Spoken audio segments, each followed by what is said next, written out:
नमस्कार मित्रांनो, चला तर आज आपण ट्राय करूयात कोस्टर वॉल मोल्ड.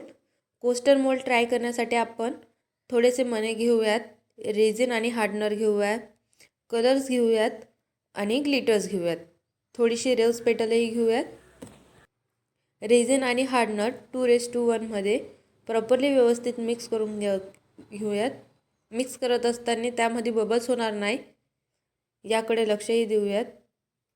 बबल्स झाली तर ती सुकणार नाही व्यवस्थित, पूर्णपणे ड्राय नाही होणार. प्रॉपरली पूर्णपणे व्यवस्थित मिक्स करूया. फ्लॅट सरफेसवरती मोल्ड ठेवूयात जेणेकरून ते वन साईड रेझिन आपलं येणार नाही. वन साईड रेझिन आलं तर ते सुकण्यासाठी आपल्याला त्रास होईल. पूर्णपणे व्यवस्थित पसरून घेऊयात. फ्लॅट सरफेसवरती मोल्ड ठेवून घेऊ. पुन्हा एकदा व्यवस्थित रेझिन पसरून घेतलेलं आहे.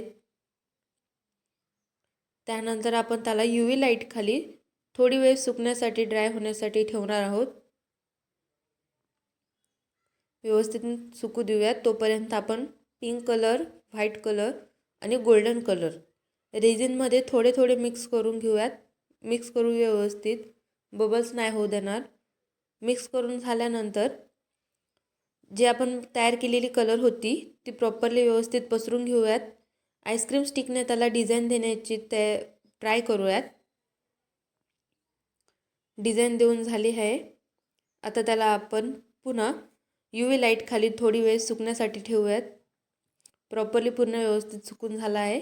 त्यानंतर माझ्याकडे जी स्टारवाली डायमंड होती ती टाकली आहे. व्हाईट कलरची जी डायमंड होती 2 प्रकारची होती माझ्याकडे, मी ती दोन्ही प्रकारची ॲड केली आहे. माझ्याकडे एक कॅट इमोजी होतं, मी तेही ॲड केलं आहे. त्यानंतर रोज पेटल्स घेऊयात आणि ते रेझिनमध्ये व्यवस्थित मिक्स करून घेऊयात. प्रॉपरली व्यवस्थित मिक्स करूया. साईडला तेही टाकून देऊयात.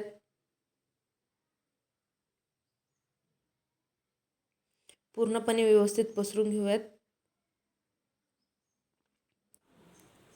त्याच्या माझ्याकडे एक बटरफ्लायचं स्टिकर होतं, मी तेही लावलं आहे.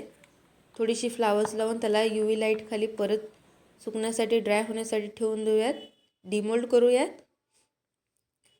डिमोल्ड व्यवस्थित प्रॉपरली झालं आहे आणि आपलं कोस्टर मोल्ड हे रेडी झालं आहे. कसं आहे कमेंटमध्ये